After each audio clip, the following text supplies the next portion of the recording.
হুমায়ুন কবির এখন কাউকে খুঁজে পাচ্ছে না। একটা তো শরিকি দল ওনার দরকার, তার জন্য এখন সেলিমের হাত ধরেছে। কেননা সেলিমের সাথে এখনো পর্যন্ত কংগ্রেসের গাঠবন্ধনের কোনো আওয়াজ পাওয়া যাচ্ছে না। তার জন্য সেলিমও ভাবছে যে আমি একা একা কী করে লড়বো, আমি একটু হুমায়ুন কবির সাথে একটুখানি মিটিং করে দেখি একটা পাওয়া যায় কিনা। ওখানে নওশাদ সিদ্দিকীও আছে, এখানে এও আছে। মুসলিম মমতা ব্যানার্জিকে উৎখাত করার জন্য তো সেলিমের একটা তৎপরতা থাকবেই, কেননা 35 বছরের শাসনকে উৎখাত করে উনি এসছেন। তার জন্য এখন ওনাকে উৎখাত করার জন্য তো ও এখন শরিকি দল করে এইসব মিটিং মিছিল করবেই। ওটা কিন্তু বারে বারে হেরেইছি, শূন্যই হয়েছে, শূন্য থেকে এক হয়নি। না সিপিএম কোনো দিন জিততে পেরেছে, না কংগ্রেস জিততে পেরেছে। তার জন্য আমার মনে হয় রুচিটা একটুখানি বদলানোর দরকার আছে। দেখুন, অদিতদা যতবার প্রেসিডেন্ট ছিলেন সেই সময় সবসময় জোট হয়েই আমরা লড়েছি। তা একবার যদি শুভঙ্কর সরকারের দ্বারা সময়ে যদি উনি এখনো পর্যন্ত যেই ডিসিশন আছে যে আমরা একা লড়াই করব, একবার হয়তো চেষ্টা করতে পারে। একা লড়াই করে কংগ্রেসের কতটা ভোট ব্যাংক আছে সেইটা কমসে কম প্রমাণ করা যাবে। কেননা নদিয়াতে এর আগের আবার নদিয়াতে যে আমরা বাই ইলেকশন করেছিল তখন কিন্তু কংগ্রেস একা লড়েছিল। তখন সেই ক্ষেত্রে কিন্তু আমরা দেখেছি যে আমরা এতটা ভোট বেশি পেয়েছি, মানে উল্টে বেড়ে গেছে। তাহলে সেই ক্ষেত্রে আমরা মনে করি, আমার নিজেরা ব্যক্তিগত, যে একলা পথ চলাটাই মনে হয় বেটার হবে।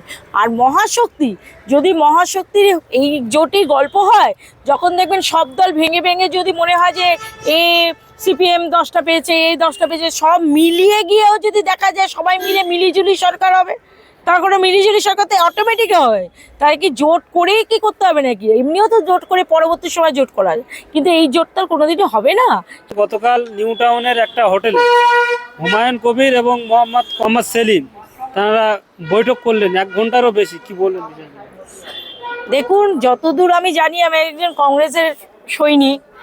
হুমায়ুন কবির আর মোহাম্মদ সেলিম, হুমায়ুন কবির এখন কাউকে খুঁজে পাচ্ছে না।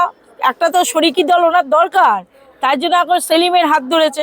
কেননা সেলিমের সাথে এখনো পর্যন্ত কংগ্রেসের গাঠবন্ধনের কোনো আওয়াজ পাওয়া যাচ্ছে না। তার জন্য সেলিমও ভাবছে যে আমি একা একা কী করে লড়বো, আমি একটু হুমায়ুন কবির সাথে একটুখানি মিটিং করে দেখি একটা পাওয়া যায় কিনা।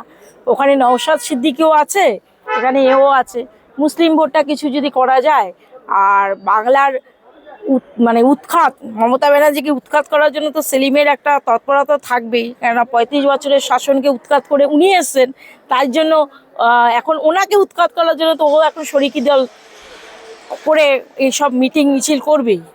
তাহলে হুমায়ুন কবির, নওশাদ সিদ্দিকী, মোহাম্মদ সেলিম যদি এক জায়গায় হয়, মমতা ব্যানার্জিকে উৎখাত করতে পারে বলে মনে হচ্ছে?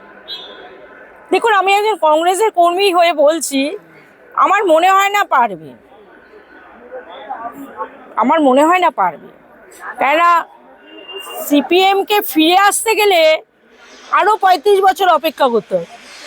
যেরকম 35 বছর রাজত্ব করেছে, ঠিক 35 বছরই ওনাকে আবার ফিরে আসতে হবে। কেন আমরা কংগ্রেস কর্মী হয়ে কিন্তু কখনোই চাইবো না যে সিপিএম আবার আমাদেরকে টপকে আসুক। আগে কংগ্রেস আসুক, তারপরে আমরা দেখছি। কেননা কংগ্রেসের কর্মীরাই তৃণমূলে ঢুকে আছে। তাই জন্য যদি তৃণমূল সরকারের পতন ঘটে, তাহলে কংগ্রেসের উন্নতি আগে হবে, তারপরে অন্য সরকার আসবে। কংগ্রেস কি চায় না যে তৃণমূল কংগ্রেস হারুক? যদি জোট হ্যাঁ, নিশ্চয়ই চাইবে। কেন চাইবে? আমি তো সেটাই বললাম যে আমরা চাইবো না যে সিপিএম আমাদেরকে টপকে আসুক। কেননা মানে কংগ্রেসের থেকে ভেঙে তৃণমূল তৈরি হয়েছে। তৃণমূল কাদের নিয়ে তৈরি হয়েছে? প্রতিটা দেখুন নেতাদের। মমতা ব্যানার্জি একদিন কী ছিলেন? যুব কংগ্রেসের নেত্রী ছিলেন। কে ছিলেন বলুন? পার্থদা যে আছেন, তিনি কে ছিলেন? প্রতিটা যে বড় বড় লিডার, প্রত্যেকেই কংগ্রেসের প্ল্যাটফর্ম ইউজ করে কংগ্রেসের থেকে ওনারা তৃণমূল কংগ্রেসে গেছে।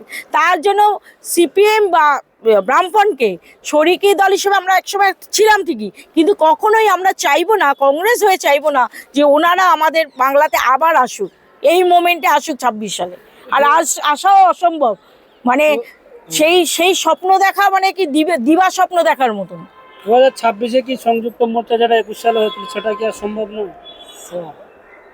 দেখুন, এখনো পর্যন্ত 294টা সিটে শুভঙ্কর সরকার দা কথা বলেই যাচ্ছেন আমরা এককভাবে লড়বো, এককভাবে। তাহলে মোর্চা হওয়াটা জায়গায় যাচ্ছে না।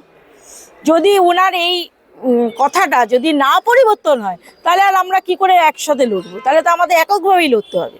লক্ষ্য যদি হয় তৃণমূল বিজেপিকে হারানো, তাহলে তো বাংলার মানুষ চাইছে যে জোট করে লড়াইটা হবে।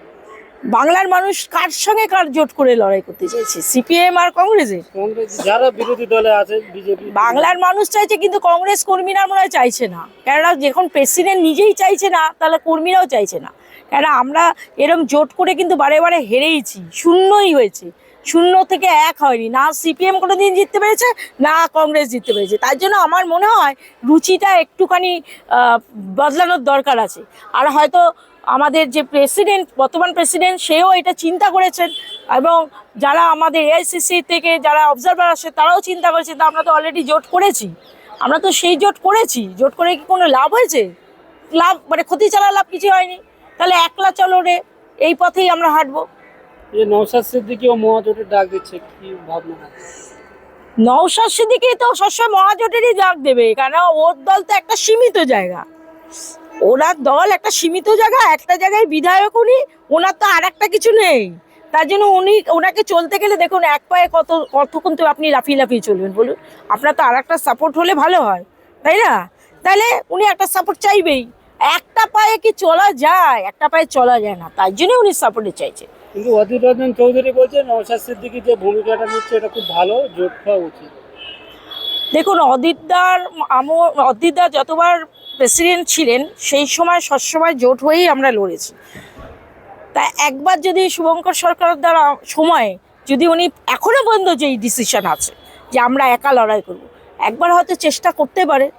একা লড়াই করলে কংগ্রেসের কতটা ভোট ব্যাংক আছে সেইটা কমসে কম প্রমাণ করা যাবে। কেননা নদিয়াতে এর আগের আবার নদিয়াতে যে আমরা বাই ইলেকশন করেছিল তখন কিন্তু কংগ্রেস একা লড়েছিল। তা এখন সেই ক্ষেত্রে কিন্তু আমরা দেখেছি যে আমরা এতটা ভোট বেশি পেয়েছি, মানে উল্টে বেড়ে গেছে। তাহলে সেই ক্ষেত্রে আমরা মনে করি, আমার নিজেরও ব্যক্তিগত, যে একলা পথ চলাটাই মনে হয় বেটার হবে। আর মহাশক্তি, যদি মহাশক্তির এই জোটই গল্প হয়, যখন দেখবেন সব দল ভেঙে ভেঙে যদি মনে হয় যে এ সিপিএম 10টা পেয়েছে, এই 10টা পেয়েছে, সব মিলিয়ে গিয়েও যদি দেখা যায় সবাই মিলে মিলিজুলি সরকার হবে, তার কোনো মিলিজুলি সরকার তো অটোমেটিক হয়। তাই কি জোট করেই কি করতে হবে নাকি? এমনিও তো জোট করে পরবর্তী সময় জোট করা যায়, কিন্তু এই জোটটা কোনোদিনই হবে না।